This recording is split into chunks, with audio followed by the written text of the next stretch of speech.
बच्चों, आज हम तीसरा बिंदु पढ़ने जा रहे हैं। आप प्रकाश विद्युत धारा पर आवृत्ति का प्रभाव। इससे पहले हम प्रकाश विद्युत धारा के ऊपर तीव्रता और विभव का प्रभाव को देख चुके हैं। आज हम आवृत्ति का प्रभाव देखेंगे। तो आपतित प्रकाश की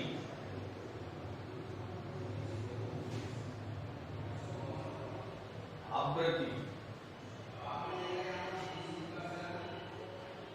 को परिवर्तित करने से हमें प्राप्त जो प्रकाश धारा है वो किस प्रकार बदलती है, क्या उसमें बदलाव आते हैं, वो हम इस प्रयोग से जानेंगे।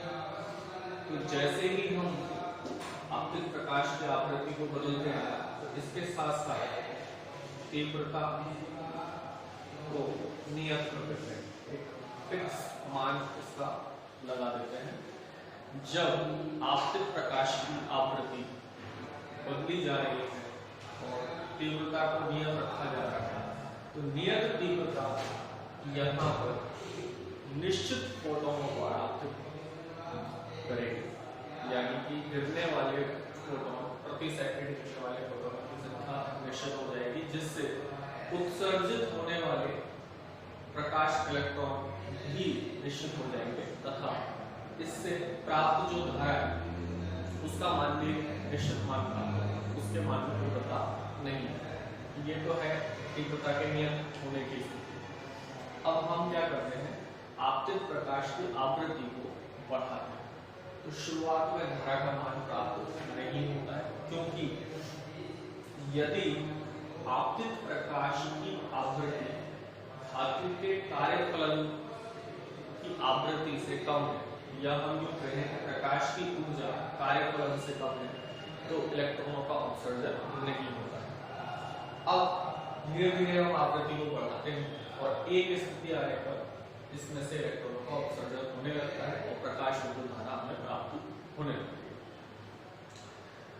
कुछ समय पश्चात आवृत्ति लगातार बढ़ाने पर धारा का मान बढ़ता है और एक निश्चित मान पर जाकर रुक जाता है। उसके पश्चात हम कितनी भी प्रकाश की आवृत्ति को बढ़ाएं, लेकिन प्रकाश विद्युत धारा का मान बढ़ता नहीं। इसका क्या कारण है? क्योंकि जितने फोटोन गिर रहे हैं उस अनुपात में जिसमें इलेक्ट्रॉन उत्सर्जित हो रहे हैं, उससे जो अधिकतम धारा यहाँ प्राप्त होनी है वो हम इस ग्राफ से समझ सकते हैं। हम पहली वाली लाइन को यहाँ देखेंगे, मैक्सिमम वैल्यू जो हमको प्राप्त होनी थी, करंट जो मैक्सिमम प्राप्त होता है उसको यहाँ पर संतृप्त धारा कहते हैं, यानी प्रकाश विद्युत धारा के अधिकतम मान को संतृप्त धारा कहा जाता है। तो ये अधिकतम मान हमको यहाँ पर प्राप्त है। अब क्या करेंगे, दिक् परिवर्तक की सहायता से इन कनेक्शनों को चेंज कर देंगे, यानी कैथोड को हम अब धन विभव से जोड़ देंगे और एनोड को ऋण विभव से जोड़ देंगे, यानी ऋणात्मक विभव जो है वो एनोड पर लगाया जाएगा, जिसकी वजह से धारा का मान धीरे धीरे घटने लगेगा और एक निश्चित विभव के मान पर प्रकाश विद्युत धारा का मान शून्य हो जाएगा। उस स्थिति को हम यहाँ पर V0 पर V0 से हम बताते हैं। तो ये जो ऋणात्मक विभव है जिस पर प्रकाश विद्युत धारा का मान शून्य हुआ है, इसको हम निरोधी विभव के नाम से जानते हैं। तो सबसे पहले तो हम एक बार इसको देख लेते हैं। निरोधी विभव इसको हम कहेंगे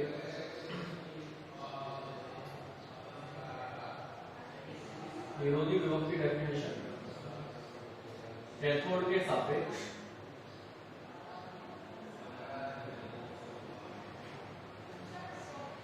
एनोड को दिया गया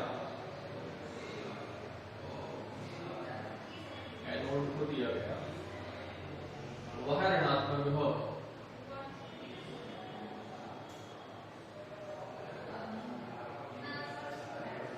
जिस पर धारा का मान शून्य हो जाता है,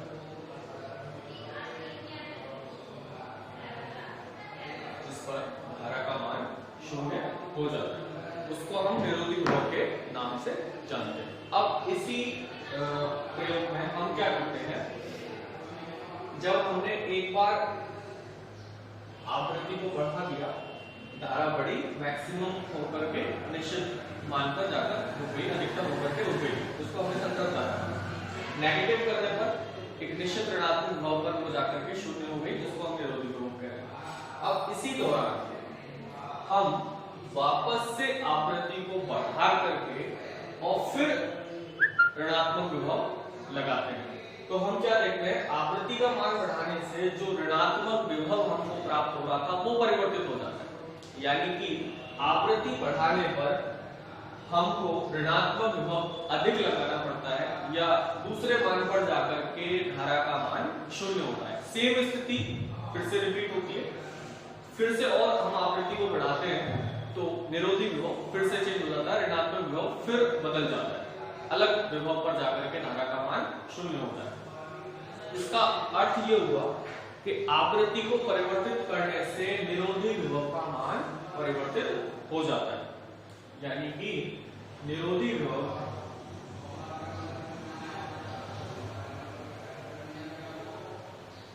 आपतित प्रकाश की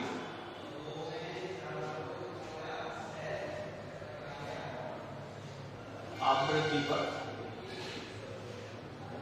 निर्भर करता है।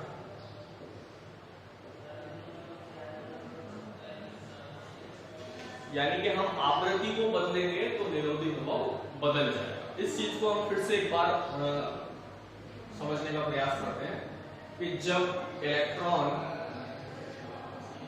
उत्सर्जित होता है फोटोन के द्वारा, प्रकाश के द्वारा, तो यहाँ पर फोटोन अपनी निश्चित ऊर्जा लेकर के आता है E बराबर hν और W बराबर hν0 एक निश्चित ऊर्जा का मान होता है जो उत्सर्जन के लिए आवश्यक है, जिसको हम कार्यफलन कहते हैं। और अगर ये फोटोन एक ऊर्जा E बराबर hν लेके आ रहा है और W0 उसमें यहाँ पर उत्सर्जन में खर्च हो रही है, तो शेष बची हुई जो ऊर्जा है वो इलेक्ट्रॉन को अधिकतम गतिज ऊर्जा प्रदान करती है। यानी शेष ऊर्जा से इलेक्ट्रॉन गति करने लगता है। निरोधी विभव क्या कर रहा है, निरोधी विभव जब का मतलब है ऋणात्मक विभव हम जब एनोड पर लगा रहे हैं तो वह इलेक्ट्रॉन को एक कार्य करने के लिए मजबूर करना है। उसे जितना विभव हम लगाते हैं, माना V0 लगाया तो eV0 कार्य उसको करना पड़ रहा है अपनी गति को बनाए रखने के लिए। तो उसकी जितनी गतिज ऊर्जा होती है उसके बराबर जब eV0 हो जाता है तो धारा का मान शून्य हो जाता है, यानी इलेक्ट्रॉन की गति रुक जाती है। तो जितना 1/2 mv² बढ़ेगा, जितना 1/2 mv² बढ़ेगा, ये कब बढ़ेगा, जब आप यहां से फोटोन की एनर्जी बढ़ा दोगे। यानी क्या बढ़ा दोगे, आवृत्ति को बढ़ा दोगे, न्यू को बढ़ा दोगे, जिसको हम डिस्कस कर रहे हैं यहाँ पर आवृत्ति। आपने न्यू बढ़ाया, फोटोन की ऊर्जा बढ़ गई, कार्यफलन में तो निश्चित ही ऊर्जा खर्च होनी है, इसका मतलब शेष ऊर्जा आपके पास अधिक बचेगी, गतिज ऊर्जा आपकी बढ़ जाएगी। जब गतिज ऊर्जा बढ़ जाएगी तो आपको यहाँ पर उसे रोकने के लिए विभव का मान भी अधिक लगाना पड़ेगा ताकि इलेक्ट्रॉन की गति को रोका जा सके। यानी कि विभव का मान भी बढ़ाना पड़ेगा। यानी कि निरोधी विभव जो है वो आवृत्ति पर निर्भर करता है। आवृत्ति के कम ज्यादा होने के हिसाब से ही निरोधी विभव प्राप्त होगा। अगर अब इसमें हम एक कंडीशन लेके चलते हैं, मान लिया कि कार्यफलन की अवस्था है, फोटोन की ऊर्जा जो है वो कार्यफलन के बराबर है। ये मैं एक एग्जांपल यहां पर ले रहा हूं। फोटोन की जो ऊर्जा है वो कार्यफलन के बराबर है। तो इस स्थिति में निरोधी विभव की स्थिति क्या होगी, निरोधी विभव का मान क्या होगा। तो यहां इसको जरा हम फिर से एक बार समझने का कोशिश करें। फोटोन की ऊर्जा कार्यफलन के बराबर है, यानी फोटोन उतनी ही एनर्जी लिए हुए हैं, उतनी ही ऊर्जा ग्रहण किए हुए हैं जितनी इलेक्ट्रॉन को धातु सतह से उत्सर्जित कराने के लिए आवश्यक है। यानी दोनों एनर्जी बराबर है, अर्थात इलेक्ट्रॉन उत्सर्जित हो जाएगा, प्रकाश विद्युत उत्सर्जन हो जाएगा, प्रकाश विद्युत प्रभाव की घटना हो जाएगी, लेकिन इलेक्ट्रॉन गति नहीं करेगा। उसे गति करने के लिए गतिज ऊर्जा उसके पास शेष नहीं बचेगी, वह गति नहीं करेगा। गति नहीं करेगा तो उसे उस परिस्थिति में ऋणात्मक विभव का मान 0 प्राप्त होता है, यानी निरोधी विभव इस अवस्था में 0 होगा। बहुत इंपॉर्टेंट क्वेश्चन है, कई बार एग्जाम में आता है। अच्छा, इसमें एक चीज है, कार्यफलन की जो ऊर्जा की हम यहाँ पर चर्चा कर रहे हैं, h0 W0 बराबर h0, तो कार्यफलन की जो ऊर्जा है वो जिस आवृत्ति पर निर्भर करती है, जिस आवृत्ति को हम इसमें यहाँ दर्शाते हैं u0, उसे हम दहली आवृत्ति के नाम से जानते हैं। दहली आवृत्ति से मतलब जैसे हम कार्यफलन को परिभाषित करते हैं तो ऊर्जा का है मिनिमम मान, वह न्यूनतम ऊर्जा जो इलेक्ट्रॉन को उत्सर्जित कराने के लिए, धातु सतह से इलेक्ट्रॉन को उत्सर्जित कराने के लिए आवश्यक होती है, उस ऊर्जा को हम कार्यफलन कहते हैं।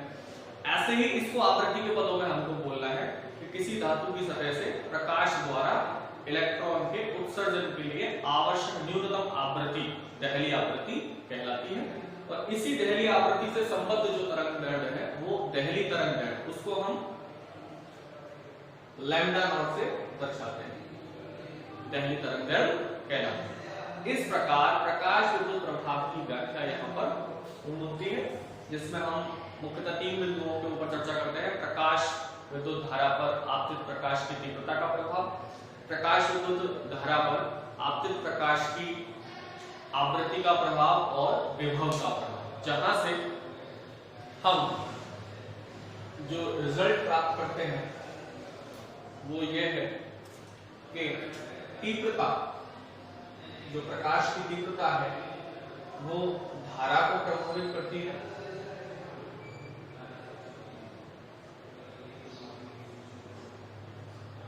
दूसरा, आवृत्ति जो है वो निरोधी विभव को प्रभावित करती है। आवृत्ति हम बदलते हैं तो निरोधी विभव के मान में परिवर्तन आएगा, और तीव्रता बदलेंगे तो प्रकाश विद्युत धारा के मान में परिवर्तन आएगा। आवृत्ति धारा को परिवर्तित नहीं करेगी और तीव्रता निरोधी विभव को परिवर्तित नहीं करेगी। ये इसके अंदर इंपॉर्टेंट दोनों बातें हैं जो ध्यान में रखनी है। यहाँ आवृत्ति ऊर्जा को दर्शाती है और तीव्रता फोटोनों की संख्या को दर्शाती है। जितनी फोटोनों की संख्या होगी उसी हिसाब से इलेक्ट्रॉन उत्सर्जित होंगे, क्योंकि हमेशा एक फोटोन ही एक इलेक्ट्रॉन को उत्सर्जित करता है। ये हम फोटोन के गुणों में जब चर्चा करेंगे तब इस पर बात करेंगे। और इसके साथ ही प्रकाश विद्युत प्रभाव की जो व्याख्या है यहाँ पर